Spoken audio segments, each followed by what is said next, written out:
on this meeting is being recorded. So now we're being recorded. Okay, so we're going to fold this thing now. I'm going to use the bigger paper.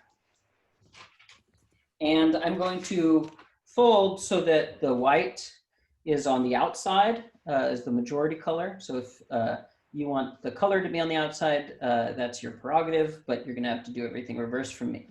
Okay, so I am lazy. I don't like to pre-crease very much. So we're not going to have very much pre-creasing on this. Most of it's a nice folding sequence. So we're going to start by folding a diagonal. Take the white side out.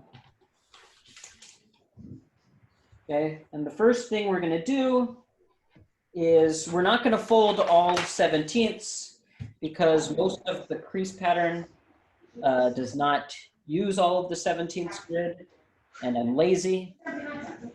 So if you're, I hear some background noise, so if you want to mute yourself until you are speaking, you're welcome to speak.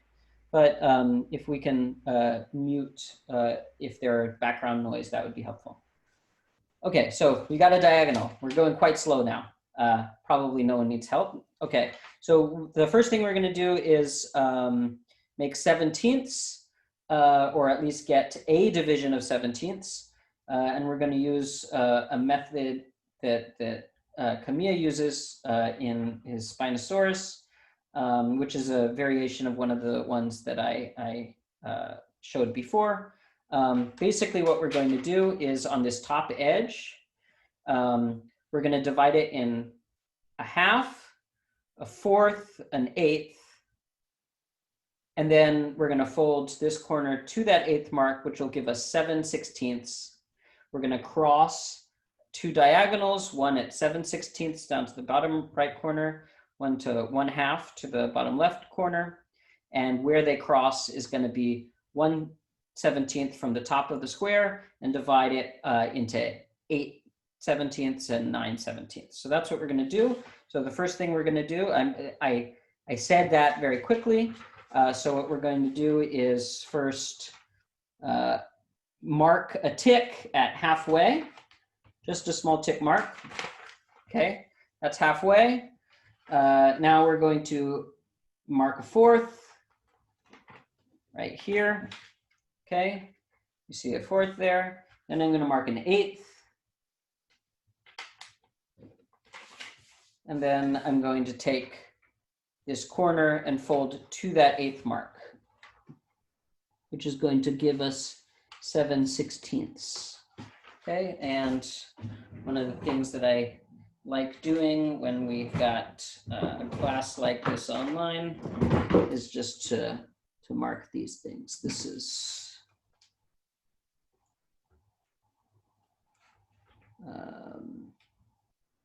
these are the marks that we've done. You guys can't see that.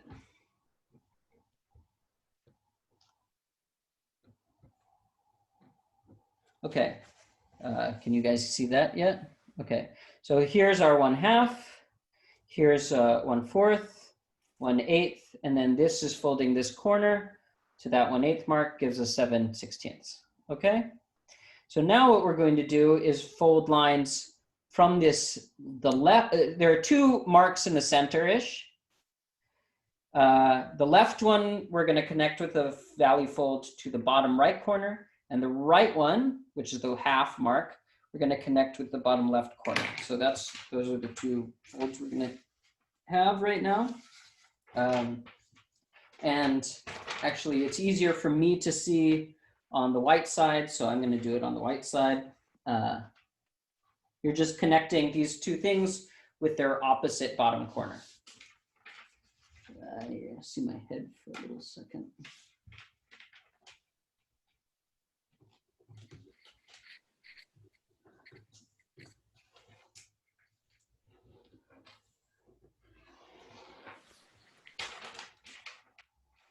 Good.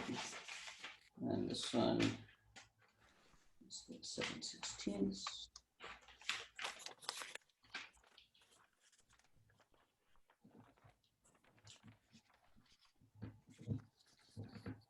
Okay.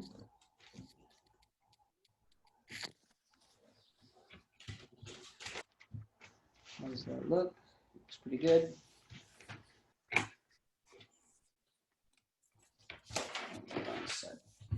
Okay, so hopefully you guys can see I have two nice diagonal creases. They intersect right there. Okay, and that's 1/17 from the top. Okay, so now what we're going to do, hopefully you guys all have that. We're going to take the bottom edge and valley fold right to that line. I mean, to that intersection, right? That point where they connect, that intersection, we're going to valley fold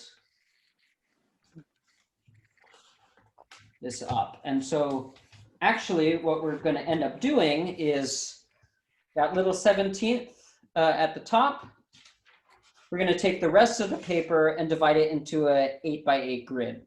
And that's what we're going to end up doing, because that's the, where the majority of the lines are, and we won't need to fold all the other lines. Okay, so normally what I would do for this model, just because there could be error in this folding sequence, I would actually take a ruler here,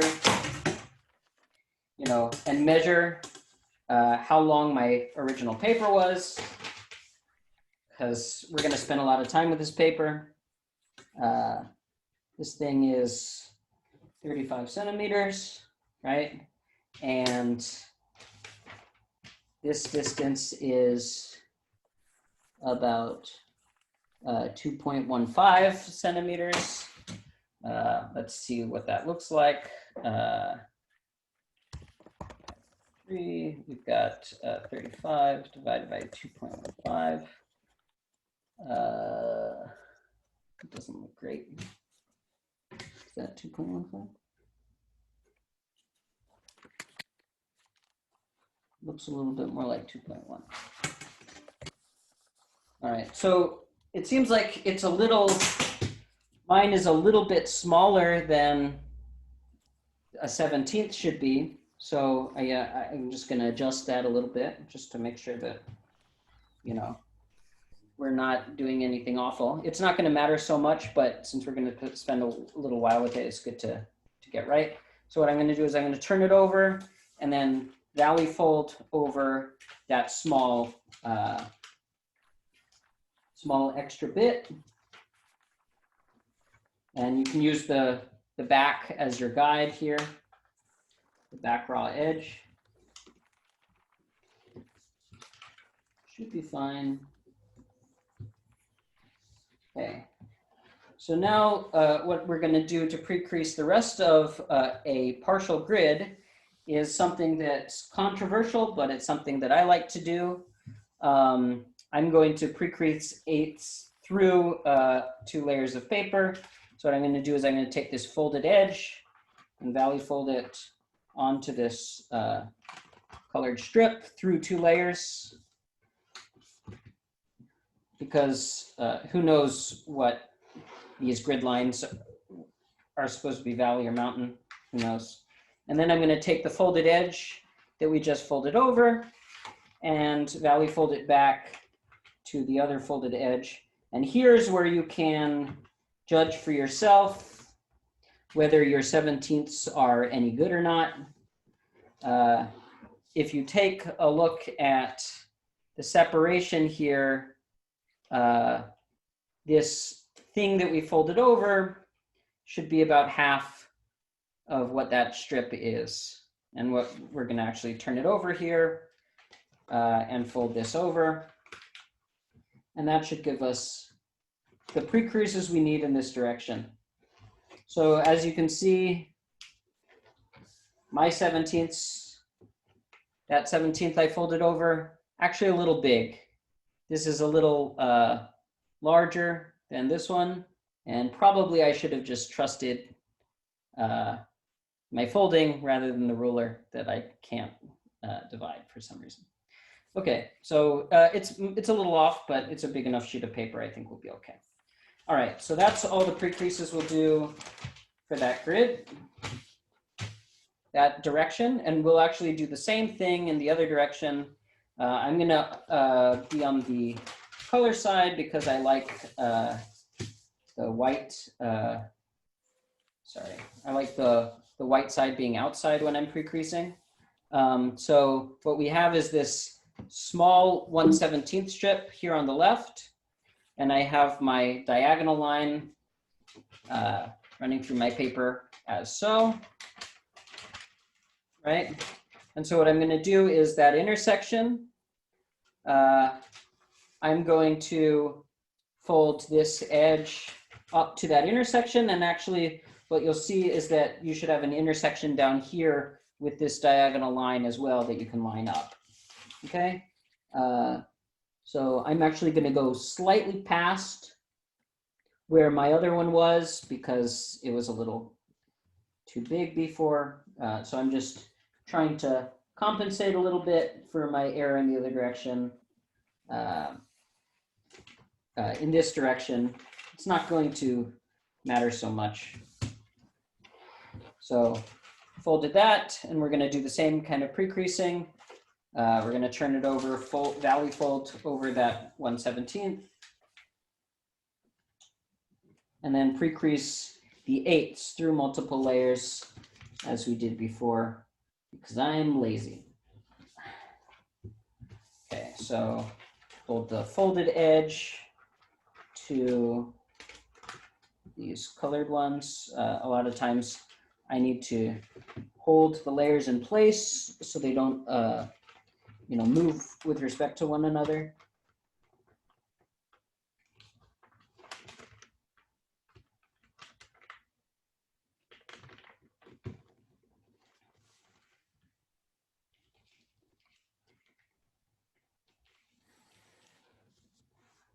Okay, and we fold that raw edge back out, and we see if we're any better this time with our 17ths. That's looking better. And that's a little bit more even. Okay, and then we can fold this one back.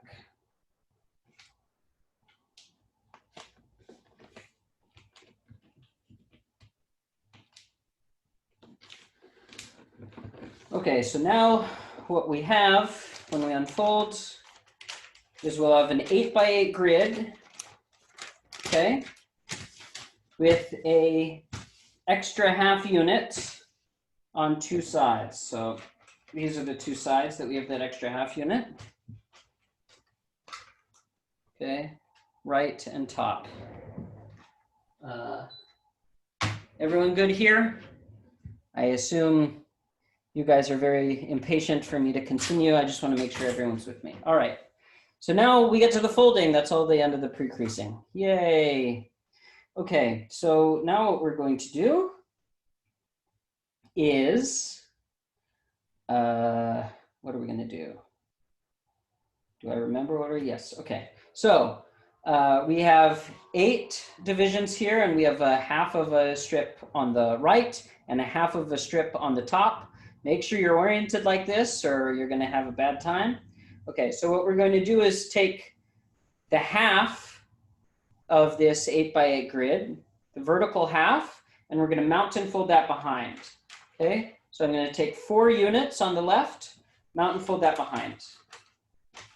Okay, so you should actually see, right, here's the paper behind. Okay, now what we're going to do is we have 2 1/8 units down here at the bottom. What I'm going to do is valley fold the folded edge here onto that line. Okay, 2 units on the bottom.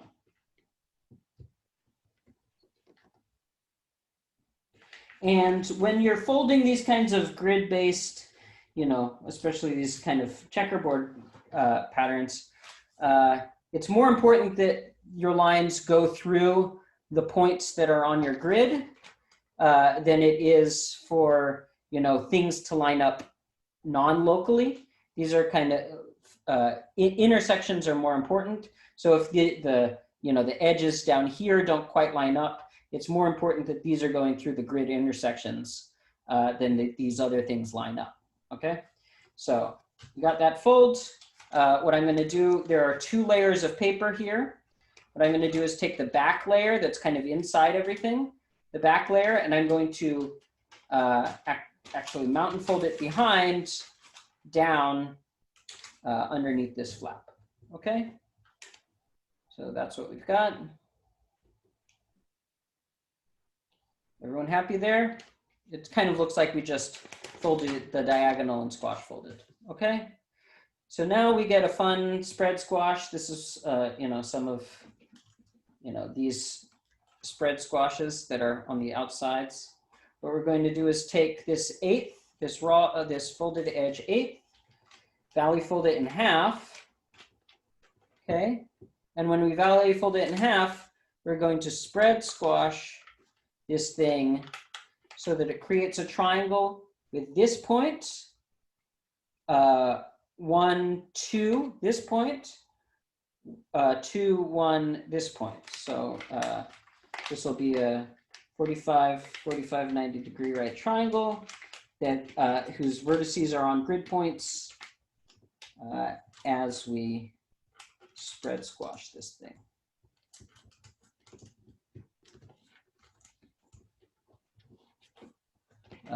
Maybe that's hard to see. That's where we are. You guys see that? Any difficulties there? Probably not. I'm going to go ahead and try to get my camera a little closer. You guys. All right. That shadows are actually kind of nice here. All right. Everyone got that spread squash? My paper does not like squash folds. Yes, so if you're doing, I lost half an hour of this. Okay, I'm not sure what that means.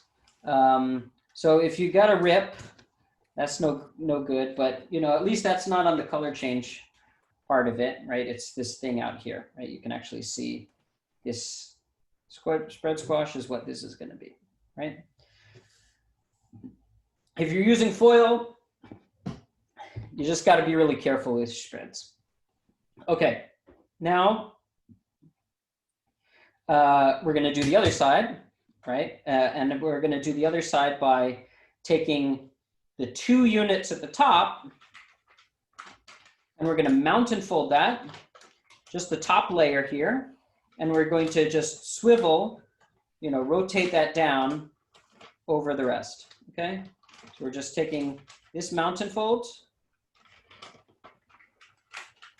and swivel it around.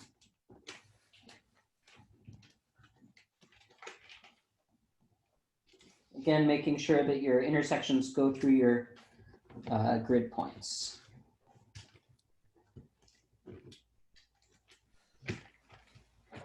Okay.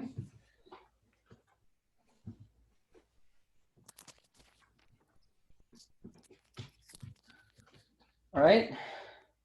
We're certainly getting a smaller piece of paper, and everyone's favorite thing, we're gonna spread squash this one as well, okay? So we just valley fold all the way along up to the top and spread squash so that the corner of the spread squash is this exterior point here.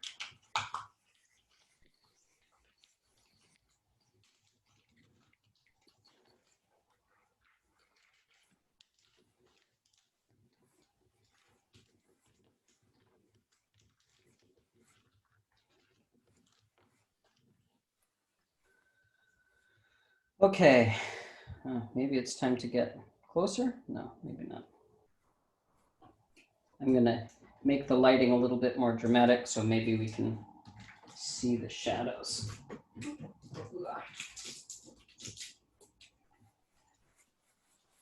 Okay. All right, hopefully everyone's okay with that. Now, what we're wanting to do is we're wanting to wrap these front flaps back around to the back. So what I'm going to do is I'm going to take this top one here, and if we open this out, you'll see that we have a valley fold and a mountain fold here. all that we're going to be doing now is taking that valley fold and mountain fold and reverse both of those. So this flap goes around to the back, right? So I'm just going to make this valley fold and mountain fold. And this, what was a mountain fold to valley fold, and wrap it behind like that. So might crinkle in the middle. If you like mush, you leave it be. If you don't, then you can fix it. Can you repeat? Yeah. So what we've got here is I'm taking this flap here at the front, and I'm essentially what you could do is you could reverse fold it out, okay? And then reverse fold it back in underneath. So that's one way to do it. That's probably the way I would diagram it, okay? But really what you can think of it as, I'm wanting to move this layer of paper around behind this layer of paper. And how I'm going to accomplish that is changing the parity of those two folds back around like that. Did either of those descriptions work for you? Looks kind of like an elephant. Yeah, these are maybe tusks or something. I don't know. Okay, and we're going to do that on the left side as well. Just you can think of it as two reverse folds. I like to do it all in one motion. Yeah, the thing that I love about folding from Kami or even printer paper, right, is that the folds are pretty forgiving.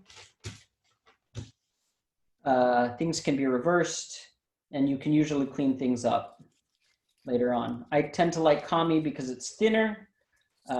Printer paper is a little thick, but I'm really a Kami gang kind of person. And actually, for a good like 5 years of my life, I did nothing but fold in this kind of Japanese foil for a long time. I still have a ton of it, but yeah. All right, so hopefully you guys move those things around. I assume no one needs to see that again. Okay.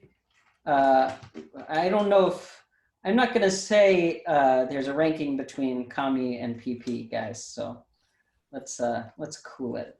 They have their uses. All right, so next thing we're gonna do, we have this elephant or whatever, and what I'm gonna do is I'm gonna valley fold this whole thing up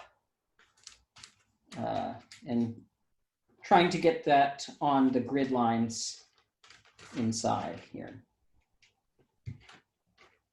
And you're folding essentially on a valley fold that connects the two tusks of the elephant shape.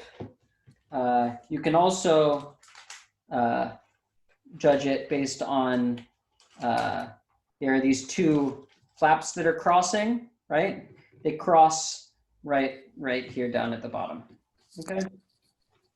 You can actually check on the back to make sure that your thing lines up with this back diagonal. Okay. Now we're going to do, let's see if we can get this even closer.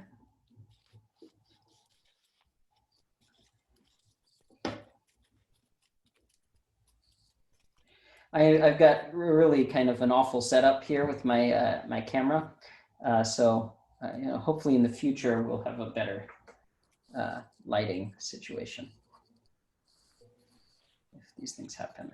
Yeah. Okay, so IG for flat film. Okay, never mind. Okay, so next thing we do, we're going to take this front flap. It's either on the left or the right for you. For me, it's on the right. And what I'm going to do is I'm going to squash fold out like this. So I'm just swiveling this around to make this edge lie along the outer right edge. Okay. And you may need to adjust some things here a little bit. to make sure things are on grid points.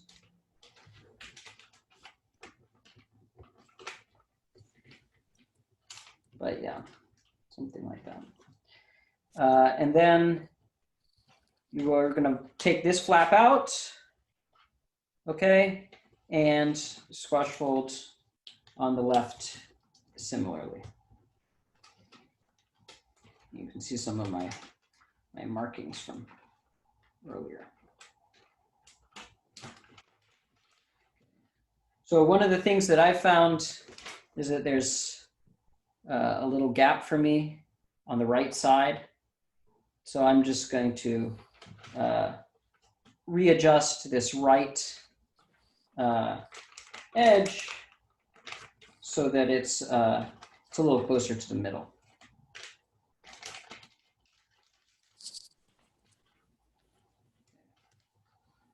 Not that it really matters with this big paper. Okay, so we're here.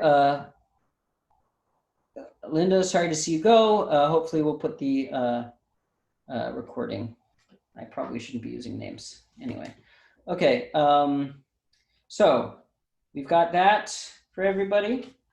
Now what we're going to do is basically all we're trying to do, what this procedure was to get the perimeter of the paper into the center in a nice clean way. And we're just going to continue that process, working on the interior parts of the paper first, and then we'll kind of work our way outward to the perimeter. Next thing what we're going to do is these 2 points up here, we're going to connect a horizontal line with a mountain fold. Make sure you're folding it through grid points.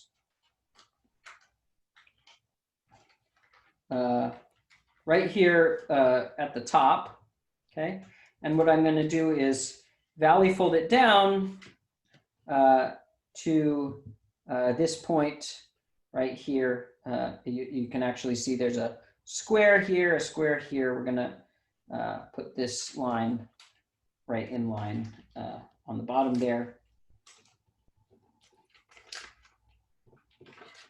Okay, you can actually look behind to make sure. Now these aren't going to lie on grid squares, but they should be lying on half grid squares, something like that. So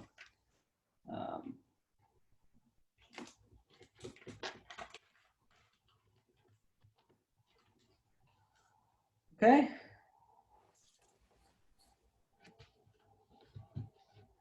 All right, so we've pleated that down. Now we're going to unpleat it, just because we've got some stuff to do underneath. Okay, so the first thing we're going to do is deal with the left side. This is not a symmetric model from here on out. So we're going to be doing some things.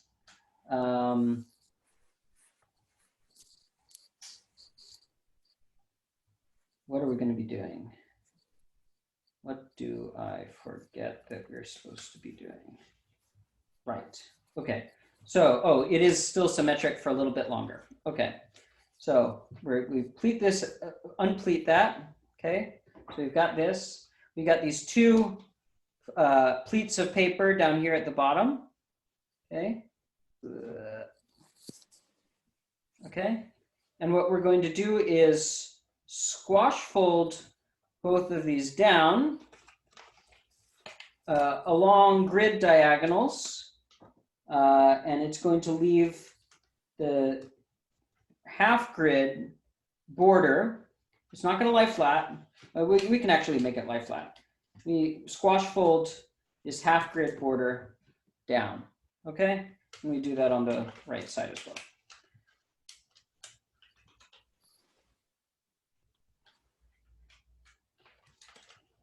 Squash fold.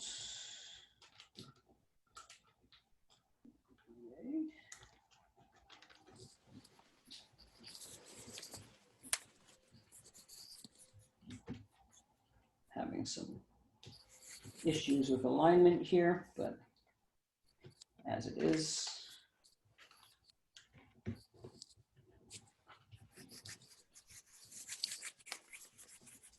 Okay, so got those two squash folds, how much more time is this going to take? I think it's going to take about maybe another half hour, maybe 45 minutes, depending on if people have more questions a little later.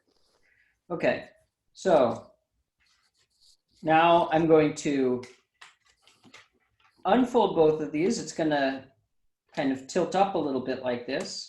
And what I'm going to do is I'm going to take, there's a line coming out from the center here. I'm going to make that a mountain fold and squash fold this down.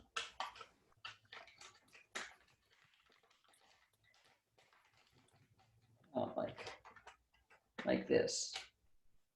Okay, so it was here. And I'm tilting this around along grid lines, squash folding it down like that. Now it's not going to lie flat. I'm going to do that on the left side as well.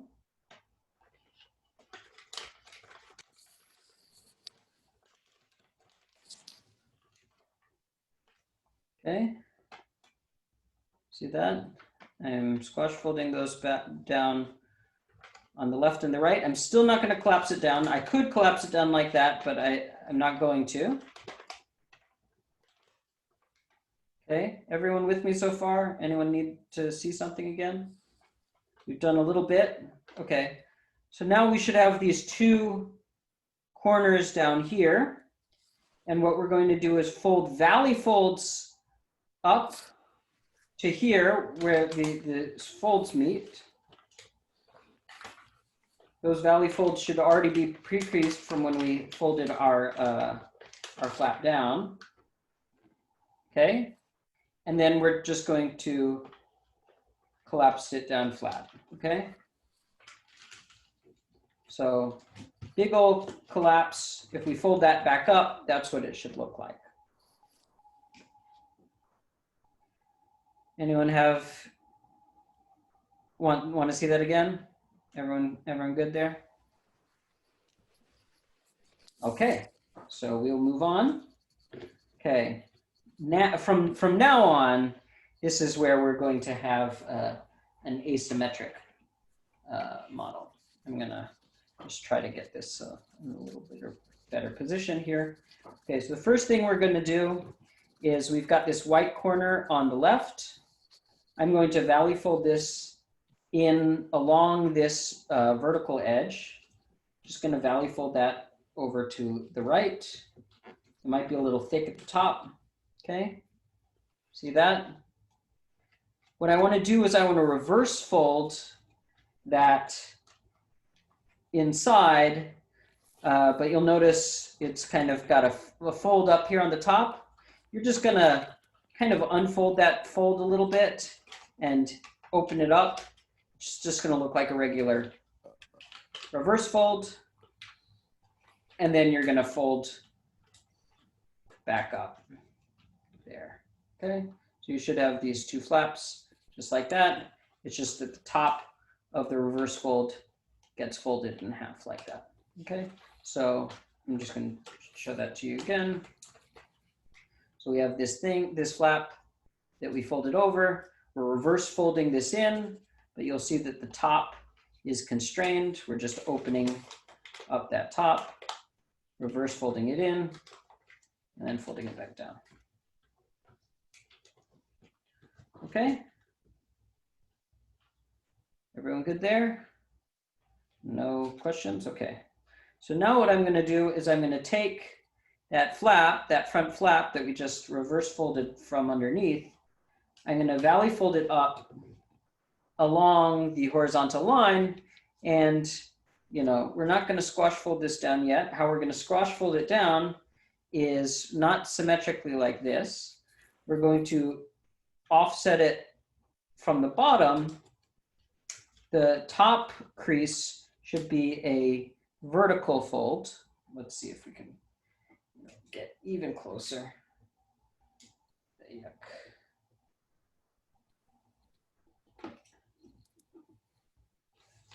Okay, so we're going to squash fold it so that the right side is vertical and the inside bottom creates a 45-degree angle down. Okay, just like that. And you can actually just collapse that down like that. Can you wait for a bit? I have messed up. Okay.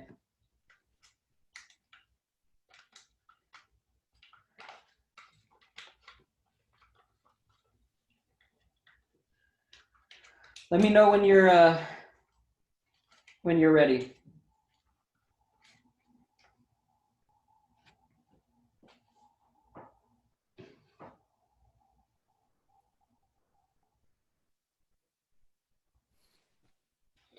Trace the perimeter of the folded paper to the one in the illustration so that you have in the picture earlier with the red dots. Yes, that's the point of that drawing, is to show where the perimeter is going. That's how it is in this design, and the red dots are the corners. You want to draw that line directly on an image of the folding. My cleanliness has slightly decreased. Yes, mine too, actually.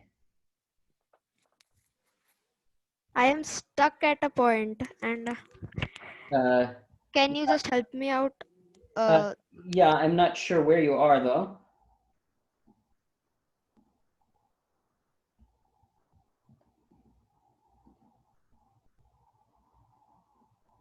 Can you tell me where you are?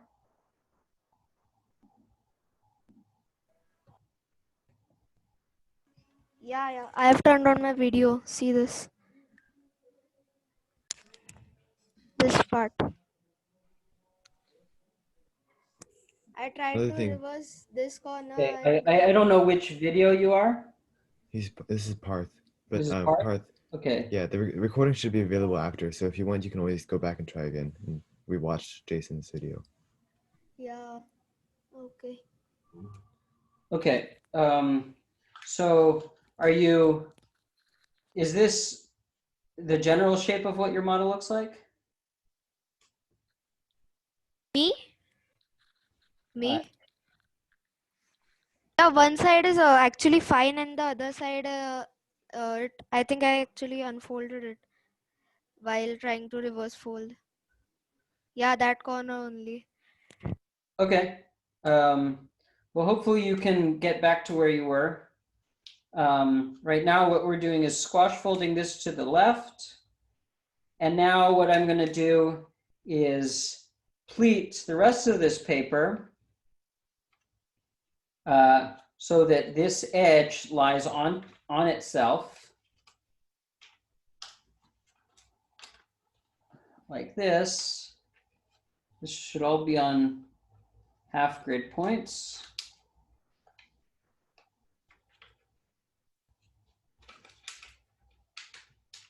Okay, so what we're doing is from this unit, we've got a valley fold coming down like that, comes to this unit on this diagonal here, and then we're going to take the whole corner and squash fold it up.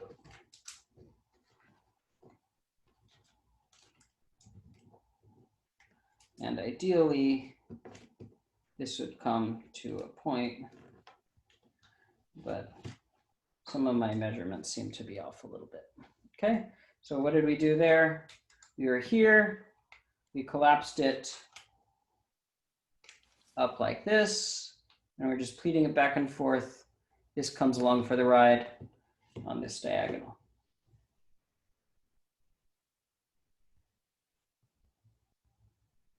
Okay. After reverse folding that corner in the starting, what was the next step? Can you please repeat from there? Yeah, so here is where the reverse fold was. Yeah. What we did was we lifted this flap. Okay, and we did a kind of a series of squash folds back and forth. First, we're squash folding this in so that this right valley fold is vertical. Okay, then we're squash folding this down so that this line pleats along a half grid unit. And then we're collapsing the rest of it down so that a diagonal forms to this corner. Okay? So we kind of have this, you know, ninja star pointing out here. Okay? I think that's where we are now. The next thing we're going to do is fold this. I got stuck for a sec, but good. Great, now we're good. We leave no folders behind, exactly. Okay, so now what we're going to do is we're going to actually kind of squash fold this back down. We're going to take all these layers of paper, right, that we have on the left. We're going to valley fold them down and squash fold the remainder of the paper like this. Okay, so hopefully that comes to a nice square corner down here at the bottom. And we have this extra little white flap down here on the left. Okay? Excuse me, can you repeat that? Yeah, so we were here, okay, with the little ninja star up at the top and the left. And what I'm doing is I'm taking the bottom point of the ninja star along with all of these flaps and squash folding the top ninja star, squash folding it down. Does that make sense?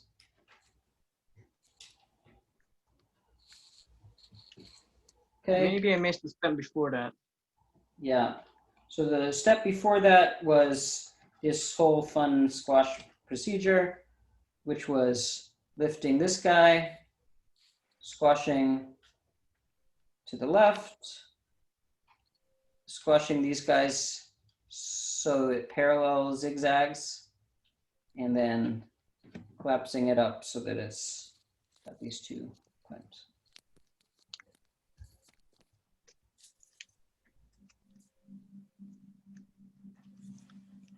And then what we're doing is squash folding that top point back down.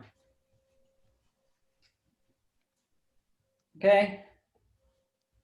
Any other questions? Sure. Are you good? Yeah, let's continue. Let's continue. Okay. So now one of the things is this white corner. Actually, you know, it needs to be a full square eventually in the connection. So here's a fun part of the crease pattern.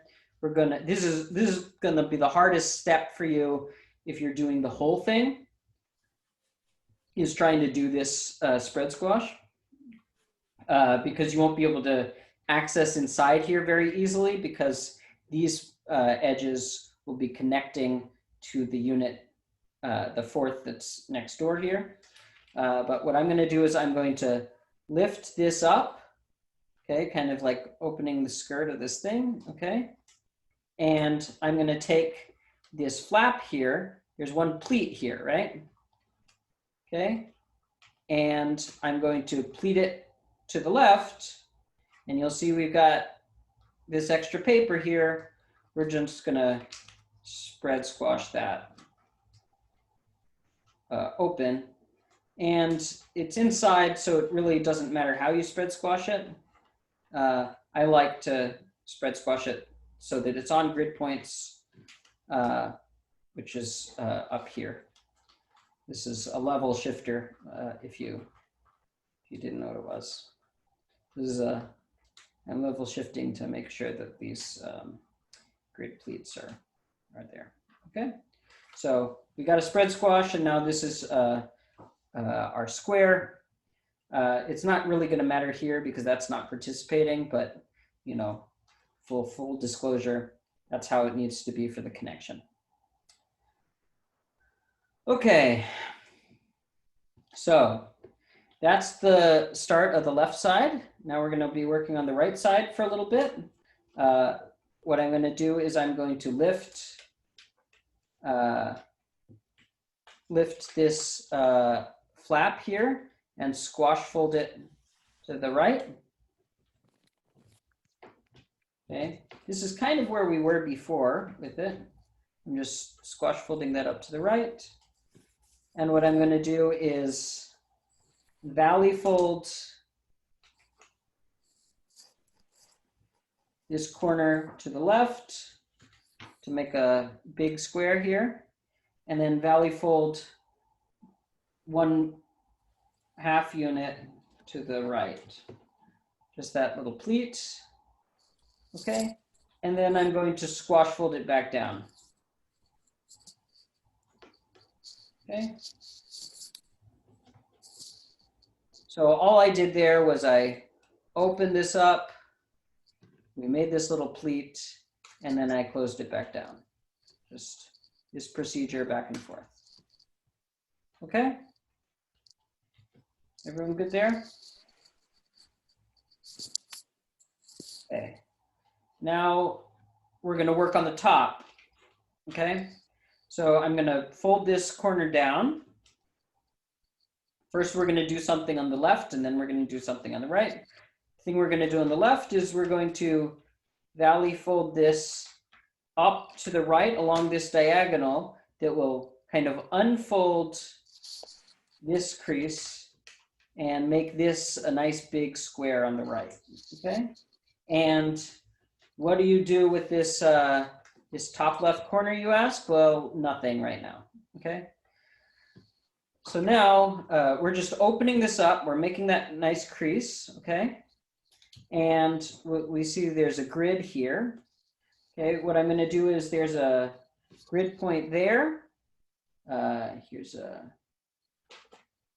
grid here, right? Those are grid lines. Those are grid lines, okay? What we're going to do is we're going to fold this back down, but while we fold this back down, we're going to inside reverse fold this thing outward along these two valley lines, okay? What we're going to do is valley fold this point out here to this point along grid line, lines that intersect. What's up? I can't hear you. Okay, so we're folding this point to that point,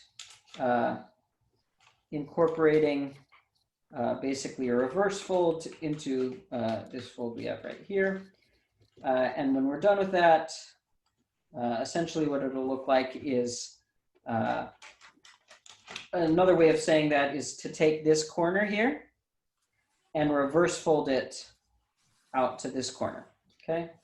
So all I'm doing is opening that up, reverse folding it out,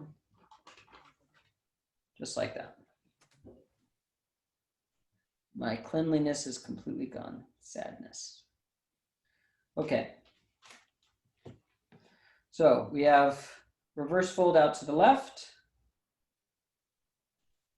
Okay, I'm going to fold that back down, and now we're going to work on the right side a little bit. I'm going to lift the right side in the same way that I did the left side. I'm going to open up along this so it unfolds, and I have a nice square on the left. Okay, and now what I'm going to do is I'm going to actually squash fold this down so that this line and the new fold that we're creating are parallel. It lines up with the edge behind it, okay? And, you know, it's actually more important that we get this to lie on the grid line here than it is that it lines up with the thing behind it, okay? Okay, we've got that squash fold here. Okay, and now what we're going to want to do is take the layer of paper that's in here, and we're just going to wrap it around to the front. It's going to actually make this look like a kind of a squash. So what I'm going to do, I'm taking this layer of paper here. I'm just pulling it out. Okay. It just looks like a reverse fold there. Wrapping it around to the front.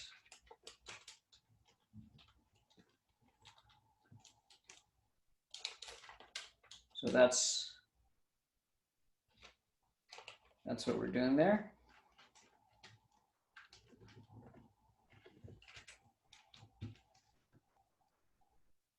Okay. We're just manipulating the interior so as the rest of it will be able to collapse flat.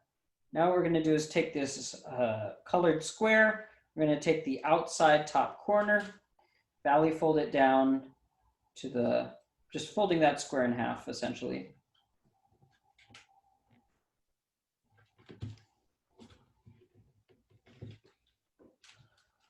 Just folding that down. And actually what we're going to want to do instead of folding that down is we're going to reverse fold through all the layers here symmetrically. I'm just going to open that up, reverse fold through all the layers here. Not super difficult, but I'm just, you know, instead of making that a valley fold, I'm just reverse folding through all those layers. Okay.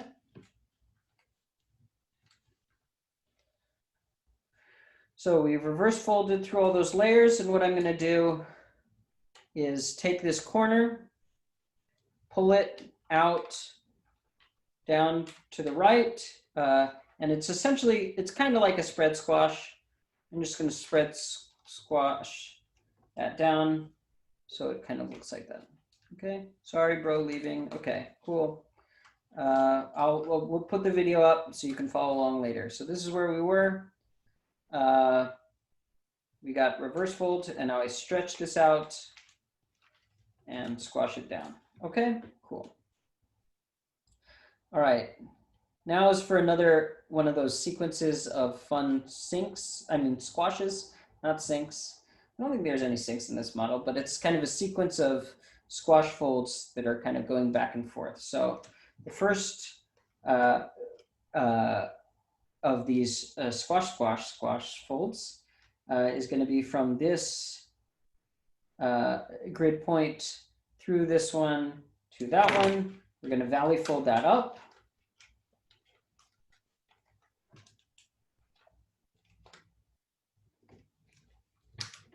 Okay, I'm going to valley fold that up and mountain fold the horizontal here. Okay, so this is what we're doing. We are taking this valley fold, mountain folding along the vertical here, squash folding it to the left like that. I mean to the right. I don't know which one's left and which one's right. This is right, right? Can you do this right?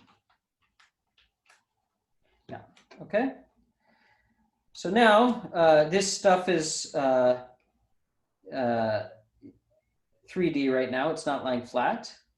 What I'm going to do is we have 4 grid units, small grid units here. 1, 2, 3, 4.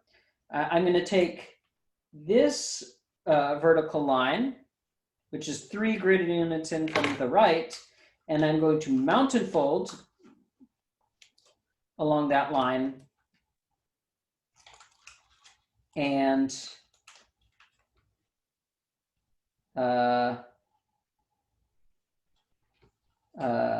collapse it down to the right. So what I'm doing here is I'm mountain folding along that third from the right grid unit and creating a valley fold that goes to the corner. And what I don't want to do, I don't want to collapse this part, but I do want to make a crease that extends all the way out. Okay, so I'm going to crease inside that pocket and I'm going to crease above that pocket, but I'm not going to squash that thing down because there's more to do. There's always more to do. Okay. What's next? I don't know. Okay. So now what I'm going to do,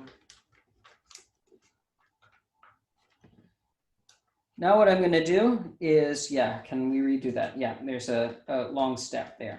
Okay. So what did we do? We started from here. Okay. We just did the spread squash over here to the right. What I'm doing is valley folding along this diagonal, mountain fold, squashing this corner down, okay? This does not lie flat.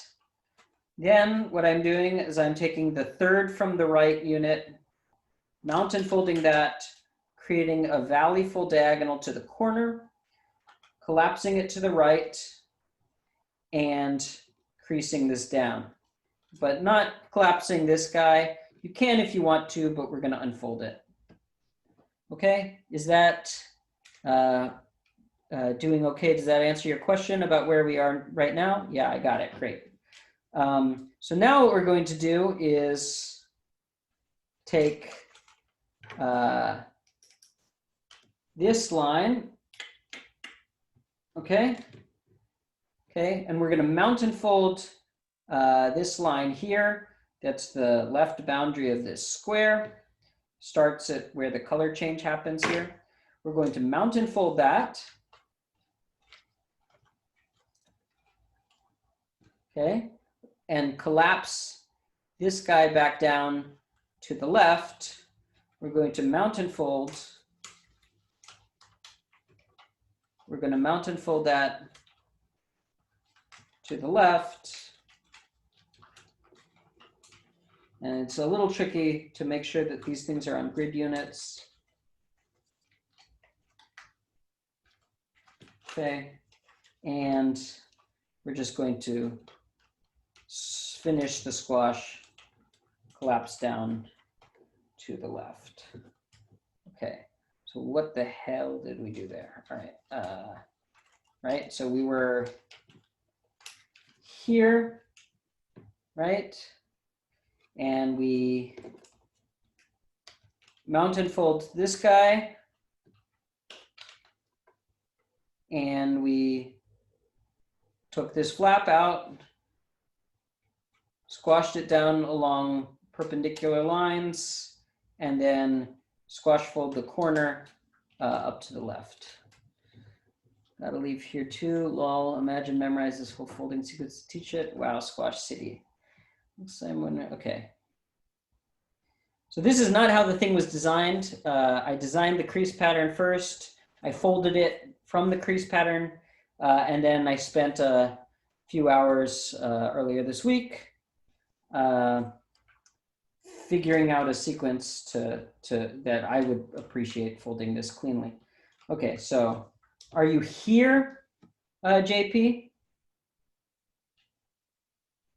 Yes, you're here. Okay, so what I'm going to do is I'm going to take this vertical line, mountain fold it, and squash this left part up to the left, right? So what I'm going to do is I'm going to be bringing this guy to meet this corner after I flatten it back down to the left, right? So squashing this up like that. And then the rest of this thing just kind of comes along for the ride, and I bring this corner up to the left like that. Does that help you out, JP? Yes, okay, yay, we're here. We are happy, okay. So now we're gonna take, we have this, this 2x2 square here. We're gonna take the top edge with the raw corner over here, and I'm gonna valley fold that down to the bottom, just folding it in half. And we're gonna take this corner here and just bring it along for the ride. Okay. So that's happy. Okay. So now, is this supposed to be folded? Yeah, that was folded down. Okay. All right. So now we have a pleat here. We have two sets of pleats here. Okay. One like that, one like this. And the lighting is awful. I apologize, guys. So what we're going to do is, imagine these are fingers. Not the front one, but the second one. What I'm going to do is I'm going to take this point here, and I'm just going to reverse fold it in at 45 degrees. Just the middle one, not the front one. Okay. So in fact, you can just take the first two flaps, fold it over. You can make it a squash fold. And then fold it back. Okay, that's the reverse folds, right? We've reverse folded that thing. Okay, and now what we're going to do is kind of fun. We're going to take all of these flaps and valley fold them along that diagonal there. So we're going to take all these layers, valley fold them down, and this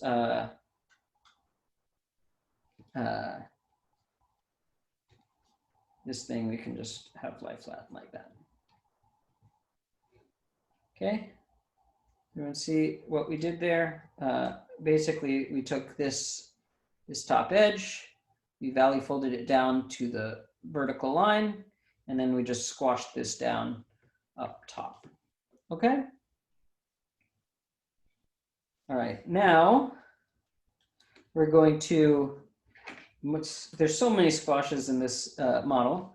What I'm going to do is I'm going to squash fold this thing down to that bottom corner here. And while I do that, I'm opening up the left here, squashing that down,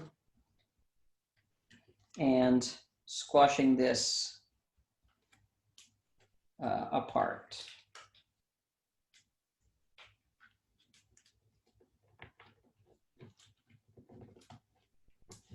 Okay, so you'll actually see now we have a number of flippable squares here. This can go back and forth now. Do a shot for every squash. Yeah, that would be difficult for this model, especially when I don't know how you categorize these multi-squash squashes, the squishy squashes. Maybe you take a double or something. Okay. So everyone here? Okay. I missed a step, but we can do it now. Okay. So this thing down here, we have 2 layers of paper. Okay. And we have the raw corner actually is the back flap of paper here. All I'm going to do there is take that layer and fold it out underneath. This is a mounted fold right here, right? So what I'm going to do is I'm going to take the back layer and just unfold it behind, just like that, opening it out, just like that. So that's, instead of having 2 flippable squares on the left, now I have one on the right and one on the left. See that? Okay. All right. I missed it, but you're able to work it in there. Okay. So now we should have a square on the left here, a square on the right. Okay. What's next? More squashy, squishy squashes. All right. So we have this spread squash here, kind of like a Superman, profile. What I'm going to do is I'm going to take this horizontal line that's on grid squares. I'm going to valley fold that up. Now you'll be like, what, Jason, there's locked paper under there. Yeah, well, that's the thing. We're going to valley fold it up, squash fold the left side, and then squash fold the right side. And I'm just going to leave what we're actually going to do is after we've squash folded the left side, squash folded the right side, I'm gonna just valley fold this thing back to the left. Okay, so this is what it should look like on the inside. This is what it looks like on the outside. Anyone need to see that procedure again? Hearing none, we will continue. Yeah, could you repeat that? Okay, that's what we're gonna do. Where are we? We are here. Okay, we have this Superman looking thing here, right? There's an S right there. Okay, so Superman looking thing, what we're going to do is take the black line here. We're going to valley fold it up, but there's a lot of extra layers of paper here, in particular one that's passing underneath this other square. What we're going to do is just fold it over to the right. So it's a squash fold on the right, and it's a squash fold on the left. Yep, noticing a lot of flippable squares. And what you'll see is that this thing doesn't want to lie flat. That's okay. We're going to just fold this back over to the left onto each other. Does that see? You got it? Great. Time to continue. All right, we're actually pretty close. I think we got like less than, I think we'll be done in 10 minutes or so, hopefully. Now we've got this big open section here. What we're gonna do is we've got some grid squares like this, right? Okay, what we're gonna do is along this crease, along that line, connecting one from the top here to the side, we're going to valley fold that, valley fold here, and mountain fold here, okay, another squash fold, okay? And while we do that, we're going to essentially make another squash fold at the bottom, just like that. Okay, so what we're doing here, we're kind of pushing in the pocket here down at the bottom and squash folding up like so. Okay, I need to take a look at it to make sure I'm folding it accurately. Something like that.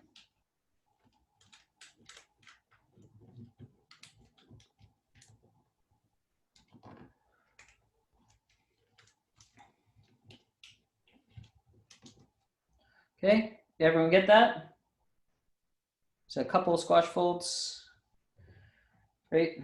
We'll continue. So we have that squash fold. Here, what we're going to do is take this small corner. We're going to valley fold it down. It kind of looks like we're flipping this thing. We're not quite flipping it yet. Okay, I'm just taking this, valley folding it down. And then what we're going to do is reverse fold that inside, which is going to require us to open up this flap a little bit, reverse fold it down, and then close it back up again.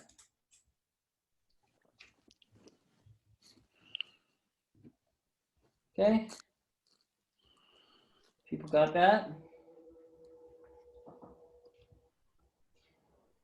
Redo, right, so we have this corner here. Redo from where? Just this corner? Yes, okay. So we just valley fold down the small corner, okay? And then reverse fold it in. So to reverse fold it in, I've got actually two hinges I need to reverse. I'm gonna open up, just reverse fold it like normal, right? And then close it back up. Just like that. Does that help you? Yes, okay. So now we have this little corner here. We're just going to reverse fold it down along the top of this this color section. Just going to reverse fold that down. That's a little flippable square. Okay, right here. And then this one at top, I'm going to squash fold it, bringing this point to here and opening this back out. It's kind of doing what you'd want to do anyway. So now we have like so many of the squares done. We have one, this is quite done, these 2, 3, 4, 5, 6, 7, 8, 9, 10, 11, 12. Really, we just got 3 more to deal with. Luckily, those are a little bit more tricksy. So this next maneuver is, I think, the most difficult, but it's really kind of the last thing before we're done. And so that's nice. But before we deal with this section, there's a couple things we want to do to prep. First, I don't need this corner getting in the way of everything that we're going to be doing to this flap. So what I'm going to do is I'm just going to take it, reverse fold it down. We're going to reverse fold it back up later on, but we don't need it get in the way of everything. Okay, so all I did with there was take this small flap, one of the interior flippable, the original corner, and reverse fold it down. So now it's out of the way. Great. Now what we're going to do is take this outer corner here, valley fold it in half along the diagonal, just like that, and actually valley fold it back out the small grid unit, just like that. So just like that. Okay. And what's up? I didn't hear anything. Okay. So we just made this pleat. And now what we're going to do is same thing we did with the other corner. We're going to reverse fold it in and then out. So, but it's because it's all pleated in here, we need to open it up a little bit more. So just be careful. We're just opening this out, reverse folding it in along the larger pleat, and then back out along the smaller one, and then just make sure to collapse everything the way it was before, which, you know, may be easier said than done.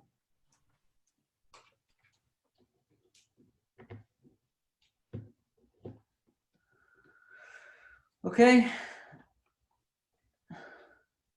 Phew, that was scary. Yeah, it's hard to not be able to collapse the rest of it, but you know, it's really just 2 reverse folds. It's while these things are pleated, so it's a little more difficult. Okay.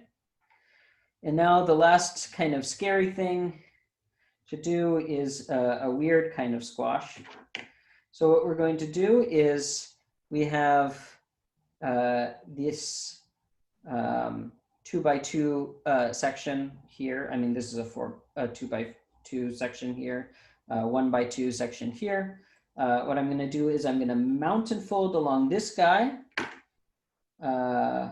Sorry, the more important thing here is that I'm going to pull up this flap, okay? And I'm going to take this folded edge that's on the inside, and I'm just going to push it in.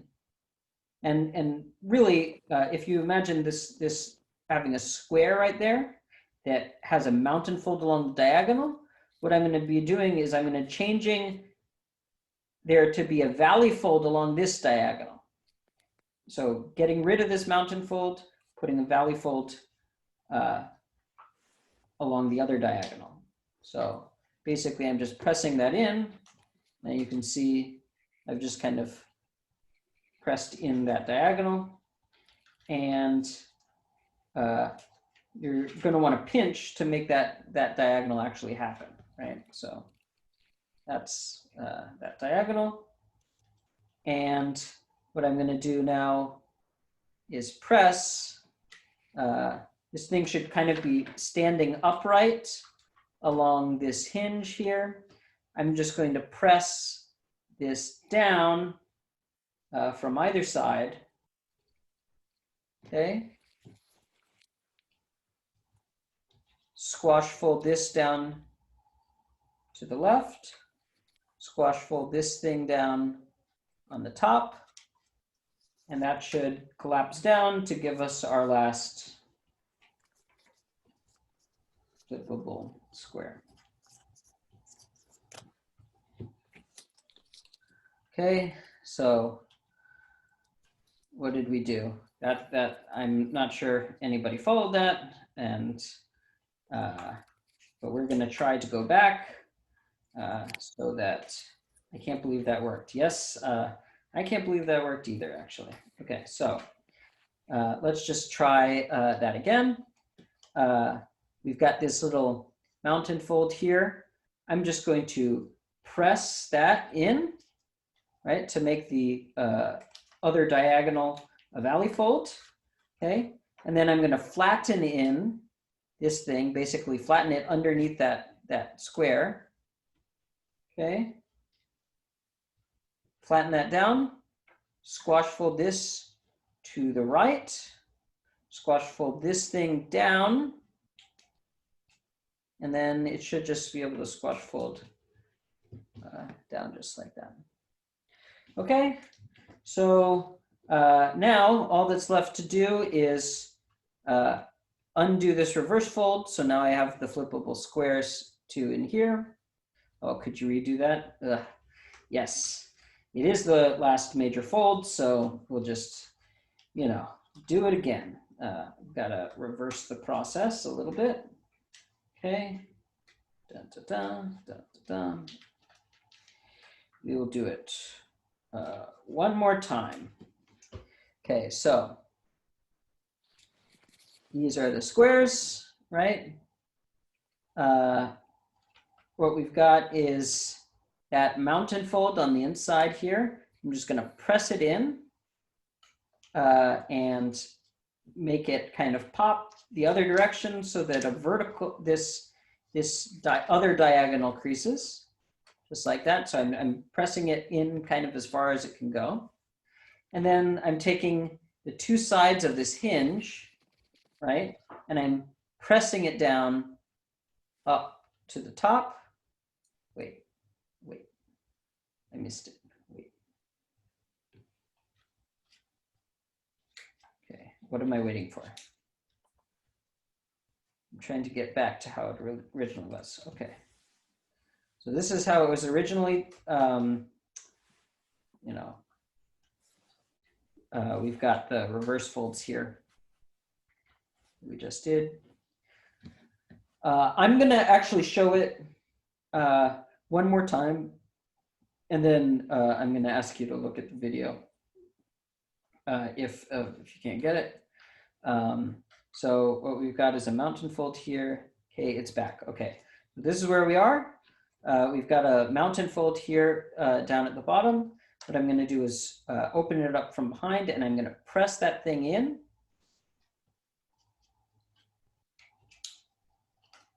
Mine is unclean. It's scary. Yeah, okay. So I press that in. Okay, it's now got a valley fold vertically. Before it had a mountain fold horizontally.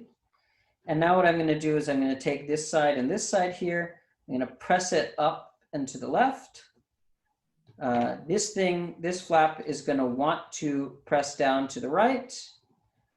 This thing press down, squash like that. And then this thing is going to want to squash down like that. Okay, so now we have our other squares. We reverse fold that back up. We take each one of these white corners, we reverse fold them up inside here.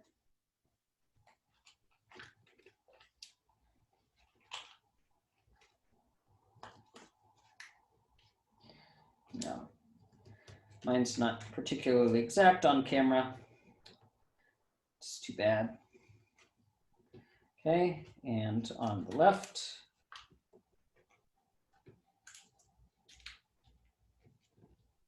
Okay, and technically, if we want to start from 0, we would fold these guys in as well to make it all colored.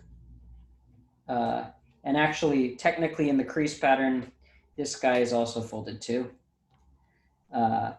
That's needed for the connection because this guy has both of these raw edges of the paper on top of each other on this side.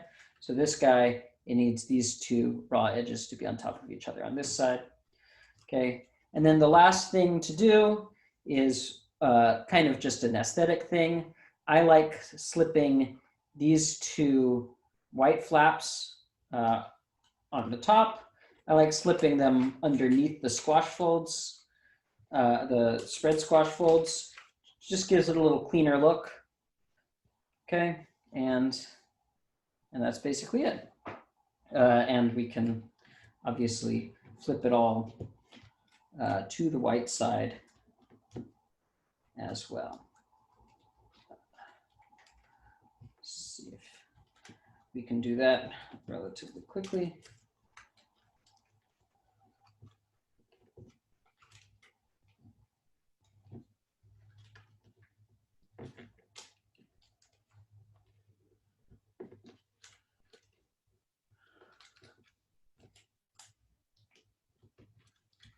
Okay, so that's all white, and I particularly like the configuration where all the triangular flaps are kind of up and halfway out, so you can see that they really are flippable. Yay. So we're getting some questions. Did you complete the full chessboard via this folding sequence? No. I folded this guy from the crease pattern. If I had had the folding sequence, it certainly would have been a lot faster. That's one thing you'll, and actually a lot cleaner. This one's actually pretty clean though. This one, I pre-creased the entire grid though. You'll actually see, on the back, it's got the full 34ths. If I was doing it from this folding sequence, we have a much lower resolution grid that we had to make because it's mostly 17ths just offset so that there's a 1/34th border on all sides. So yeah, so it's mostly the big 16ths in the middle with the last of the 17th split between the top and the bottom. Hooray! Is there a point where you could collapse to like an intermediate base and then start folding the sequence 4 times around? Yeah, so the difficulty with doing this with all 4 of them mainly involves this spread squash on the inside. So what I would do if you were trying to do this with all 4, get it to, let's see, I have one here that I can take apart. Let's see how far I can take it apart. I guess this is the corner.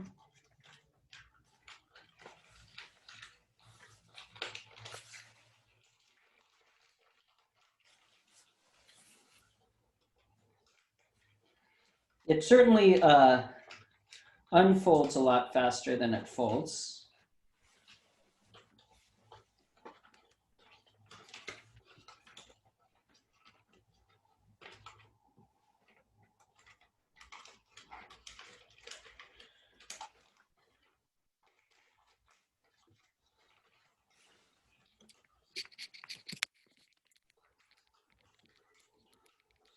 So let's get this to reasonable place. So there's that.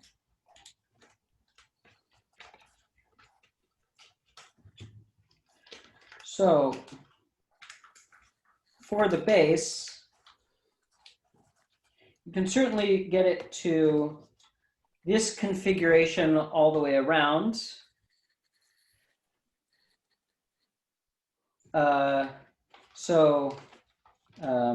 You know, I can show you an intermediate crease pattern here, but it's basically the spread squash with these pleats coming down, a diagonal, and then, you know, squash folded out, okay?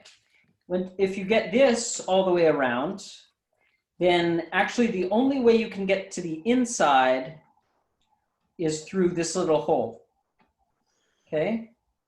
So what I would do there is start by, you know, squashing these down like you've got. So now that fills the hole actually.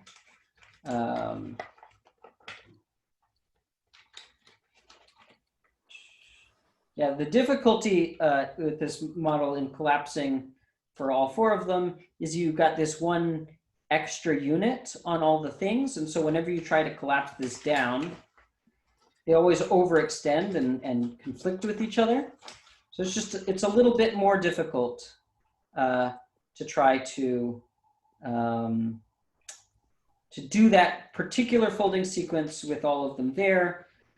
Here, if you can do it, if you can get to something like this part, you can still open this up once it needs let's see, what's the folding sequence? It's this guy, and then you belly fold up and spread squash that out, and, you know, put this up, spread squash that down. Okay, so once you get to this point, reaching into the hole here when all of the others are connected and making this spread squash is really quite difficult. But once you get that, it should be pretty smooth sailing to just do the folding sequence on each of the four. Okay, let's look at the collapse. Okay, they like the folding sequence, yay. Is there a point? Right, collapse. Squash, squash, squashy, squash, yes. Super cool, thanks for teaching us. Thank you. Magisterial, I see what you mean. Nice folding sequence, thanks. Well, thank you guys for coming. That was a lot of fun. Do you have any plans making the next iteration like a 10 by 10? Well, so as a computer scientist, or at least hoping to be, the next target I would go for is a 16 by 16 pixel grid, not a 10 by 10. And it actually, the nice thing about the 16 by 16 is that the same layout, or a version of the same layout would work for 16 by 16, just as it would for the 8 by 8. The perimeter layout, or at least a similar one, if there's an easy extension. So the target I would go for would be, you know, let's see, what's the perimeter bound? It's 16 squared divided by 4, divided by 2, I think is the semi-perimeter bound. So let's see, 64, 32 is the target you'd have for 8. For 16, you'd want to go for 256 divided by 2, which is 128, plus 2, that would shoot for a 1/30th, is what you would go for to make the 16 by 16. So yeah, probably 130 is the grid pattern that you'd want to try for that. If you're just going for a flippable, trying to map just the perimeter. Now there are ways of doing flippable without just mapping the perimeter, and if you get above 8, that might be a thing to try, but you're gonna then have some squares being flippable via interior flaps. The nice thing about this is that all of the things are from the edge of the paper, and so there's a uniformity to how these things flip. But the difficulty with larger grid sizes is that your the perimeter that you have scales linearly, while the perimeter that a grid size needs scales quadratically, right? I need a pattern the grid lines with perimeter in a scale factor that's a square of the dimension of the board, whereas the amount of perimeter I get only increases by a linear factor. So as the dimensions of the size of your checkerboard increase by a certain scale factor, the perimeter of your square of paper needs to increase by a square of that factor, which is why I can do this one from a 34 grid. But if I were going to try to use a similar technique to design a 16 by 16 pixel grid, I would need to go all the way up to 130ths or something like that. Any other questions? I guess I should unpin this video. And maybe on the crease pattern, if I want to make the outermost white ring,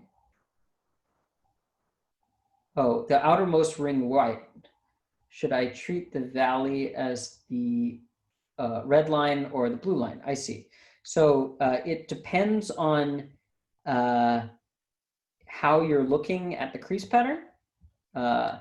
So if you view the crease pattern as looking at the white side, then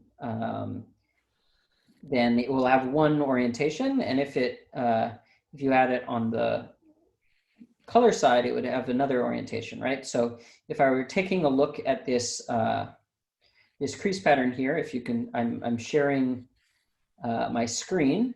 I'm not sure if you guys can see this, but here's the crease pattern. If we're making the color like I was showing that we were doing with the white on the outside of the big, what is it? 2, 4, 6, 8, 10, 12-sided dodecagon here in the center. If I wanted this thing to be, this is the back of the model, right? And so if this is the back of the model and I want it to be white, then I would be looking at this thing. If I was looking at the crease pattern with the white side up, then these red lines would be mountain folds because that's the back of the model, it's white. Everything else goes on the other side. So these red lines are mountain folds. But if I was looking at it from the colored side of the paper, right, then the colors in front, things are gonna fold onto it, right? And these red lines would be valley folds. The only reason why I provide this distinction, red and blue and dashed lines, is to differentiate between the two. It's really up to you to interpret it as valley fold or mountain fold, depending on what side of the paper you intend to be looking at. The reason why it's by convention in diagrams, valley folds are dashed lines and mountain folds are dashed dot lines.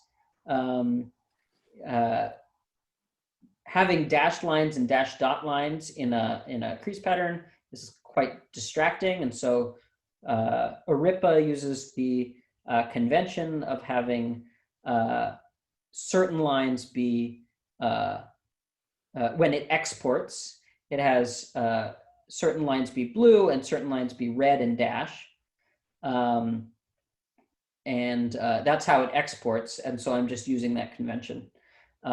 It's really up to you though, depending on whether you're looking at the color side or the white side. Yeah, we can. 130 grid. All right. Any other questions? I should probably head to sleep soon. But that's about. I'm glad we got it done in under 2 hours. I was expecting about an hour and a half, and I think we made that since we started a little late. Okay, well, very nice to meet a lot of you. Even though I didn't really get to meet a lot of you, thanks for coming.